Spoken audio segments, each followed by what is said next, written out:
I'm Neha, the older, calmer sister of the chocolate in our podcast, Chocolate and Spice Talk. And hey, I'm Nidhi, the younger, fun sister or the spice. We bring totally different takes to the same topic, and in this episode, that's sustainability and how we follow it in our own very different ways. And today we'll share our stories on how we are trying to live more eco-conscious life. Exactly. And to celebrate this topic, we're both wearing outfits that represent this belief.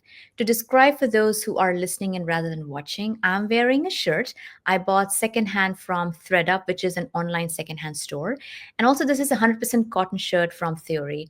A 100% organic cotton shirt would have been better as it's more environmental friendly. But since I bought this shirt secondhand, I'm extending its lifespan.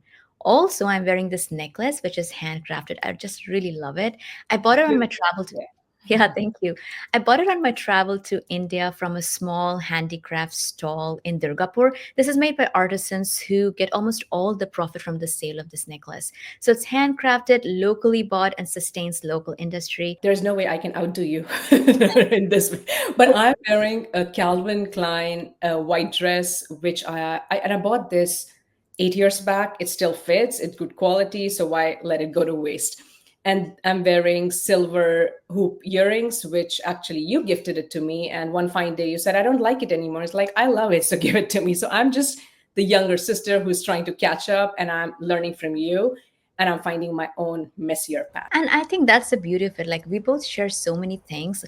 Most of the times, we don't throw these things away because we're like, it doesn't work for me. I keep saving things. I'm like, it probably is going to work for you. And I'm sure you do the same thing. So, kind of part of sustainability cycle. Please don't take any of our chat as any kind of course in sustainability. We're both completely learning and we don't want to make things difficult for anyone. We're mostly going to be talking about intentionality with getting things, buying things, or hoarding things, and thinking about our choices, being careful. Let's get into it. What was the moment that made you start caring about sustainability? I think my real curiosity around sustainability started after I had Vikram, my son. So I remember my husband would keep sending me articles when I was just, breastfeeding and sitting alone with Vikram. And one of the articles that he would send was about plastic use and how climate change isn't just about some abstract future. That article laid it out very clearly that the choices that we are making today will deeply affect the kids, what our kids inherit. And that's something just hit differently. Maybe I was a new mom and I was in this new era, but that thing just stuck with me. And the article talked about how if we continue business as usual, by the time Vikram is of my age, things like clean air and drinkable water and the food security would be much more difficult. Even something as simple as going outside and walking in a park or playing in snow might just become rare. Report projected that children born in 2010s and 2020s will face 2 to 7 times more climate-related extreme events like heat wave, flood, droughts compared to our generation. So I just thought, I can't control everything. I mean, at least I have to try to do things better, even if it's just for him. And honestly, I have seen you do this on a daily basis. Like, even before we call it sustainability, you were doing little things like reusing gift wrapping paper, using the brown paper to create things and beautiful things, and bringing your own bag, not wasting water. And you were doing it with intention. So I have seen it so many years, you doing it. And it made me realize I can just start small. Yeah. And I love the way you explain it. Everything you said really inspires me as well because you're thinking in a very long term way, you're thinking about our kids' futures. For me, it was really not necessarily a moment. And I feel like for me, it was kind of like a learning experience from my childhood. Because I remember as a kid, mommy used to even like let think about clothing because you and I both love clothing and outfit. And I remember mommy used to get us used dresses like secondhand clothes from our older cousin sisters. And you won't believe, I used to love the idea. I used to love the idea that, I am wearing something that our cousin sisters wore sometime. And so it's not like, if you remember, it's not like mommy didn't get us new clothes. We used to get new clothes every birthdays and Mhm. specific occasions. But I just love the idea that of somebody having wore it and touched it and had a history with it, and now I'm now getting to use it and appreciate it, and Anyway, and I also love things that were custom made. So I know mommy, I really credit mommy with that, because I remember she used to like if there's some fabric lying around, she would think about some novel ways of creating dresses for us, and she would get that tailor made. And it's so great, like our salwar kurtis and some of our dresses were all tailor made, perfectly fit, and obviously very, very sustainable, because we would go to a local tailor and get it made. And of course, at that time, no one was thinking that way. It was just something that she liked to do, and I really appreciated it. I'm very grateful for all the sort of experiences I've had in my childhood, which kind of set the path for me on what I do right now. It was 30 years back. Sustainability was not a buzzword, but we all did it. And somewhere along the line, that changed. So, what are the main ways that you try to live sustainably right now? I do actually, I do quite a few different things, especially as I'm learning, and I continuously try to learn. Like I remember I was flying back recently and I was watching a sustainability documentary, and it was so good. It was talking about construction industry sustainability and clothing industry and growing food sustainability. So anyway, so I definitely try to educate myself, and there's so much to learn. But I actually want to share a story of where I went very, very wrong first, because I just explained, how my childhood was great in terms of learning about all of these practices. But somewhere along the line, maybe in my 20s, when I started to earn and I got my own job and I got independent, I forgot what it is to be intentional. I think it was the high of having my money and, like, okay, I can go do things and I'll do the exact opposite of what I've done in the past or what mommy did for me. So I would go out and start buying things thoughtlessly. And the big stores had just started booming in India at that time. So I would go to a mall, and mall was a big thing. And I would go to the mall and I'd be like, okay, let me buy, all the jeans and all the t-shirts that I could get. And then I came to US. That was again 2021 years back, and I was dazzled by, guess what? Sale. Because that was a new concept. I was like, what is this amazing thing? Everything is on sale. And if it's on sale, then I'm saving money. So I should buy more and more. I mean, completely contrary thought process. But I know that I bought more than I should have, just because I saw a lot of things that seemed to be on sale. So I would buy things from Forever 21 and H&M because the prices were so low. It was just so easy to buy those. For me, the real eye opener was about 5 years back, to be honest, because suddenly I feel like I'd had enough. I think one fine day I just opened my closet and I was like, it's too much. It's too much. And I had so many things that I had had from 15 years back or more. And they were all there and I was still buying stuff and it was too much. And that's when I realized I don't need these things. But then I started wondering, like, what do I do? I like to dress up. I want to be stylish in my own way, but I also want to be intentional on, how do I not buy? And then I discovered thrifting, and I discovered a site called ThreadUp. For context, I'm in no way affiliated to it or sponsored by it. I just wanted to share. And there are many such sites, but this is the site I tend to use.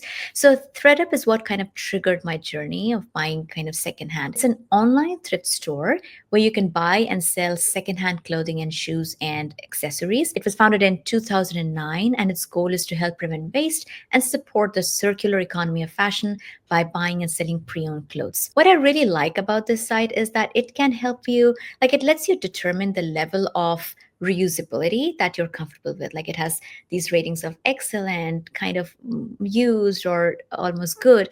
And so you can determine, like, some things you may be comfortable with being more used than the others, and some things you might want a new tag with. So those things really help me. And now I know exactly what I want to buy and how I want to buy. So it really works for me. Also, I think it's also like a fun hunt, right? Because unlike big stores, it's not like you're going to get many different options. Like you have just one of that shirt. Like this shirt, there was just one of that shirt on ThreadUp. And I like the fact that I was being intentional. I was thinking through it. I was really considering what's going to work. Yeah, that's my journey. But what about you? Yeah, I'm not there yet. I know you've explained to me the concept of thrifting. I'm not there yet, but at least what I'm trying to do, as you said, I'm trying to be more intentional and slowing down and asking myself, do I really need this? This simple question has saved me many impulse buy that used to happen too often. So I'm kind of now proud of it. This year, there's only one new thing that I've bought after donating 20 things that doesn't serve me any longer. So I'm also trying to build like a capsule wardrobe, which is full of high quality, breathable fabrics, like you mentioned, linen and cotton. And I'm trying to move away from polyester, that clings Yeah. to your body, feels so plasticky, Yeah. doesn't feel good at all. Also, one change that I've leaned into is I've started shopping local. So every week we go to farmers market, and all of our groceries we try to get it from the farmers market. We support local community, we support local farmers. I get to know where my food is coming from, and it's also obviously a very good learning moment for Vikram, our son. And when it comes to gifting, I've recently become very mindful. Like last Christmas, every gift that I gave to my friends and family, it was from a small business, either from Etsy or a local maker from Austin. I would rather support a family run shop or smaller businesses than giving my money to giant corporation. It just feels more personal and much more aligned with the kind of world that I want to help build. These are the small things. Hopefully that helps. Definitely. And every small thing helps. I feel like we often worry, like, who are we? How is one person's change going to make any difference? But everything matters. But is there something you've tried and failed at in your journey? Okay, there are so many, but I'm gonna tell you one story. So there was one time I splurged on a very fancy, all natural, eco-friendly dishwasher pot. And I did my research, read all the reviews, and I was so excited to make the switch. I won't name the brand, but let's just say ingredients were very, very good for the environment, but not so good for my dishes. So first run through the dishwasher, everything looked suspiciously not clean. And my husband pulled one plate from the dishwasher, and he was like, Nithi, there is a peanut butter still sticking to this plate. So I Mm. don't think it did the job. But otherwise, one other funny story that I would like to share is at home, we are talking a lot about sustainability and how we should use like less plastic, take care of our planet with our son, Vikram. And he's like fully absorbed in this, like fully absorbed in what this is all about. A couple of weeks back, we went to a birthday party, and the birthday boy, the little birthday boy, 5 year old, he started opening the presents. One present that he opened had a big shiny plastic toy. And without missing a beat, Vikram loudly announces, plastic is bad for the environment. It doesn't decompose for like 100 years. The room went quiet, and I whispered to my husband, we are never getting invited to another birthday party. But listen, he was not wrong. I mean, according to UN, most plastic takes anywhere from 20 to 500 years to decompose, depending on the type. So that means every plastic toy, spoon, wrapper that we have tossed out is going to outlive us, our kid, and maybe their kid. Yeah, this is hilarious and touching at the same time, to be honest. I mean, every time I see those, or read about or see those documentaries that explain this, I kid you not, I get emotional. I get emotional. And sometimes I'm watching them in public place and I'm like, oh my gosh, they're going to think like, why am I crying?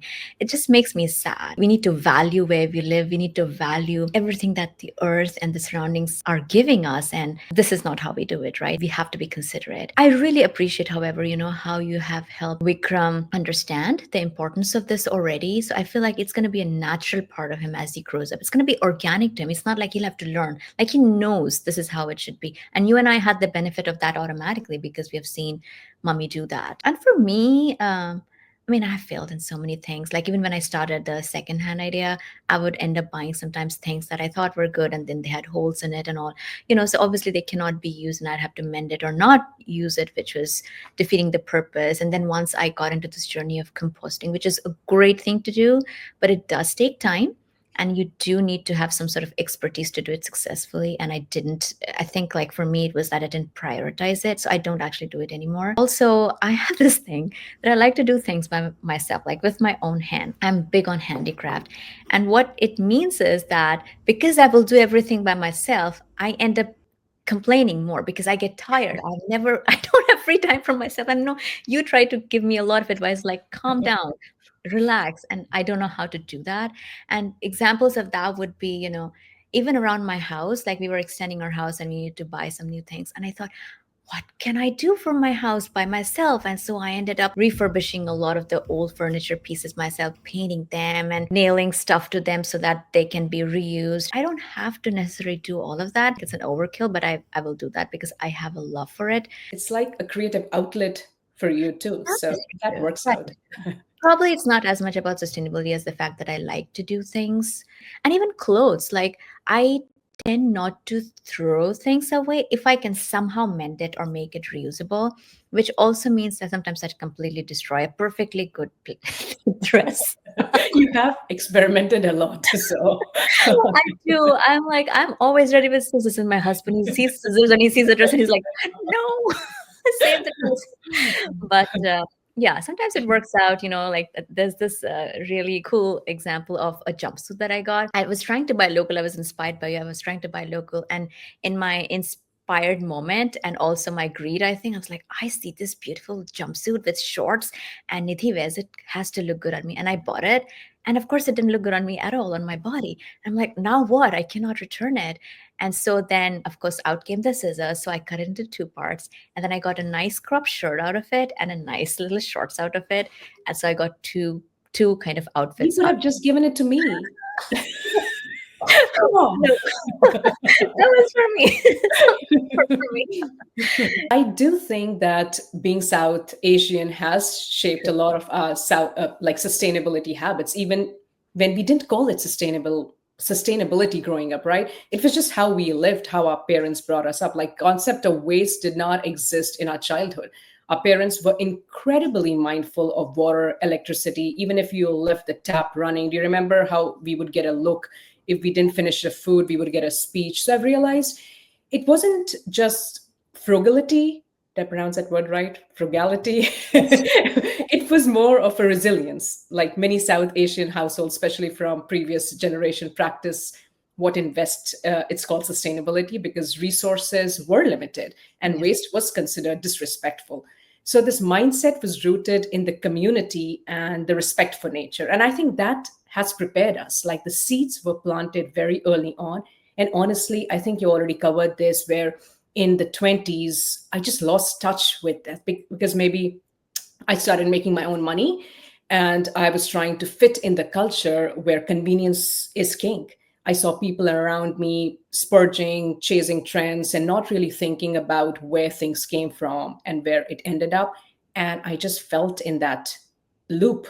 I just got caught up in consumerism and fast fashion, takeout containers. And I don't say that with shame. It's just being swept up with the world that tells you more is better. Does this shift for you, a lifestyle, make you feel emotionally better, or is it better for your mental health? It makes me feel very good. It makes me feel very good. And the things that you just said sort of reminded me a lot of things about our father, like our papa as well. Even today, he doesn't let things like he's very good with woodwork. If he sees a piece of wood that's thrown away, he'll figure a way out to use it. And remember when he had come to visit us in the US, he saw pieces of wood lying around in my backyard and he collected all of that. He was like, don't go buy anything.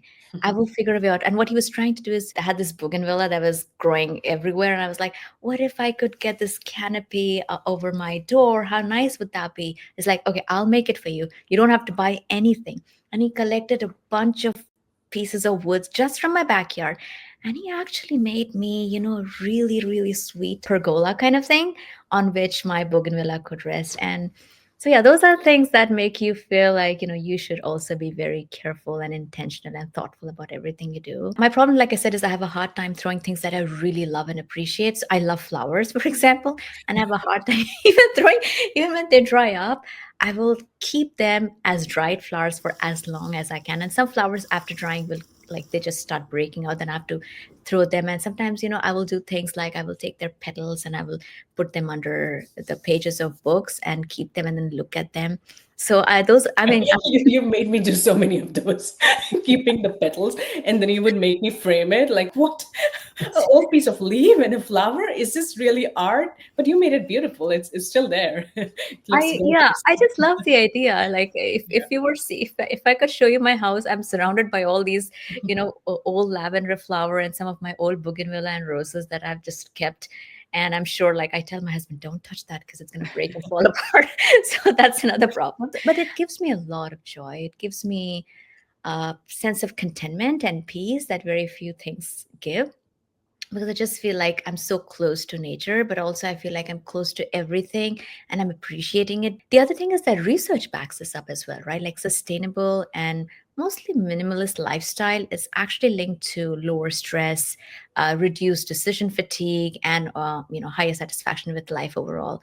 And the thing is, when you cut off what's excess for you, you make space for what really matters. I know. I know we've heard this, but now when you start doing it and you see these small changes, it is impactful. I feel more at peace. I'm not chasing any trends the way I used to. I wear the same clothes that I've worn multiple years because they fit and they're good quality. I don't do any summer wardrobe reset, and world didn't fall apart. Yeah, of So course. it's just less noise in my life, less clutter. And my husband has a little bit of OCD, I think. So he's always very happy when I don't buy a lot of things and I reorganize. I'm very conscious of the way I spend my money too. So it's like, where do I spend my money? How do I spend my money? And I'm also very proud that I'm teaching Vikram by example. So he has a little chore chart, and there's a little allowance at the end of the week. Mm. But the tasks aren't just cleaning, and they are also about mindfulness. For example, there are jobs to make sure the lights are off in the room where nobody's in there, and another job is sort things out before putting it in trash. And he also chose to donate a lot of Legos to the local Lego recycling center because he said somebody else can use it. So that really hits me emotionally. It isn't just about me anymore. These tiny habits and shifts are building a mindset in Vikram, my child, that values care and care for people, care for things and planet. So that gives me hope. Yeah. Absolutely. It definitely makes you more creative. And also, especially for our kids, we are all lucky, very, very lucky to be born, fortunate to be born with plenty, right? Our kids are born with plenty. And then how do you figure out this is enough, right? Like that's a very hard thing for our kids to get. And so I'm so glad you're helping Vikram really understand that and really get it. And do you have any favorite low effort sustainability hack? One of my favorite recently is choosing low packaging or packaging free options. So I didn't even realize Amazon actually offers ship in few boxes or minimal packaging option. So I'm into that right now. And there are other brands like Groove, Blue Land, Package Free Shop that also ships in compostable or reusable containers. At home, I've shifted entirely to reusable things at home. So no more plastic wraps and foils. I use silicone stretch lids. I don't know if you've seen them. There's like beeswax wrap. Even stopped using disposable razors. And this didn't happen like just one fine day. This is like has become second nature because I put a lot of thought in it, and it happened like one by one. And then there are super simple things like planning errands together. It sounds so boring, but combining trips to save up time, gas, and stress.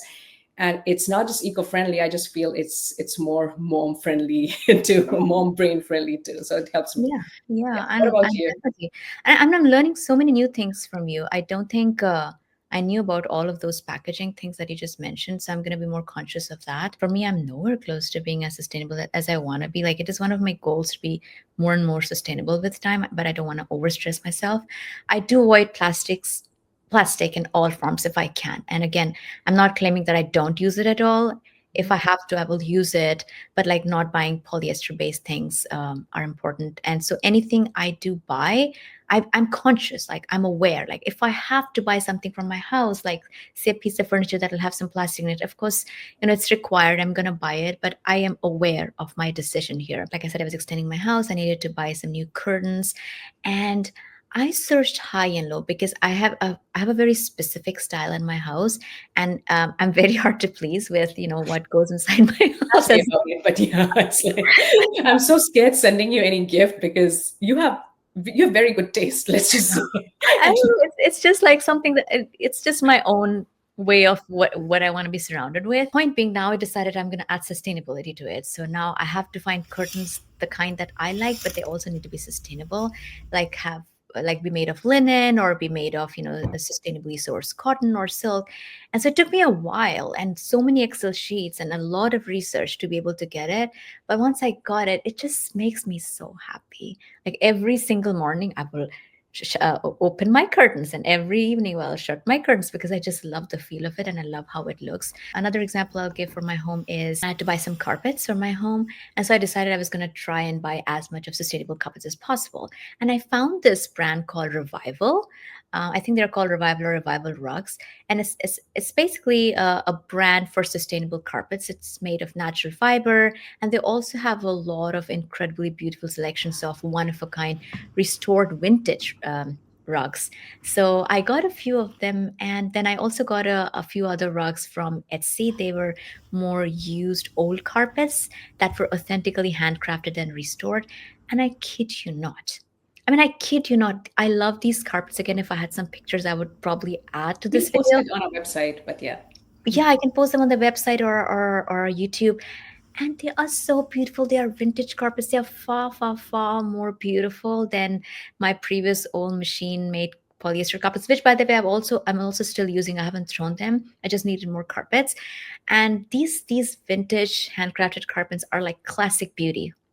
So that's what I really love. And then again, I've mentioned about clothes enough that I don't have to. I'll only add that I still buy new clothes. It's not that I only buy thrifted. I was actually trying to count in my wardrobe how much of thrifted versus how much of new clothes I have. So I'm actually 50% or over with secondhand clothes versus new clothes, which I think is not bad. But over time, hopefully it'll improve. For me, the condition right now with buying new clothes is it has to be made of a sustainable material. So that's like, a constraint I put on myself to make sure I'm being very intentional if I'm going to buy new. And so that limits my option for fabric, linen or silk or organic cotton or wool or tencel or modal, because these are the only fabric that are in different ways sustainably produced or can be, degraded better. So between limited fabric choices, my very difficult to find sizes, and my very selective style, I hardly end up liking anything. So it has the additional advantage that I buy less, which That's is one how way to be sustainable. force yourself to buy less. Oh, but that's amazing. I Yeah, and know. I've seen pictures of your rug. I still need to see it in person. They are gorgeous. I did not realize that the story behind it. So thank you Yeah, for sharing. Yeah, completely vintage and handcrafted and one of a kind. That makes me happy. It's like one of a kind. true. Yeah. So I think we can end it by saying, so whether you are composting like a pro or just remembering to bring your reusable bag to Target or your shopping center this week, you are doing something. And I think that is what matters. Like, I'll just say, like, to me, I realize it's not about perfection, right? It's about progress because I sometimes buy things and sometimes buy used, and sometimes I'm careful, sometimes I'm not. And it's really about asking what feels doable for me today and knowing that even a small change will ripple outwards. And I'm sharing a quote from Anne Marie Bonneau, who said, "We don't need a handful of people doing zero waste perfectly. We need millions of people doing it imperfectly." How amazing is that, right? how amazing is that? Yep. And if this episode gave you something to think about or just made you feel seen, we love for you to support us and our podcast. You can find Chocolate and Spice, Two Brown Women Talk on Spotify, Apple Podcasts, YouTube, or wherever you get your podcast. Yeah. And don't forget to check out our website at chocolateandspicetalk.com for blog posts, behind the scenes, some extras, and all the links that we promised today. Also, don't forget to subscribe, rate, and leave a review. It helps more people find us and join the conversation. And also, tell us what you would like to hear next. We want to feature your topic and your stories. So join this community of folks telling real stories. All right. Thank you for listening. Bye for now. Bye.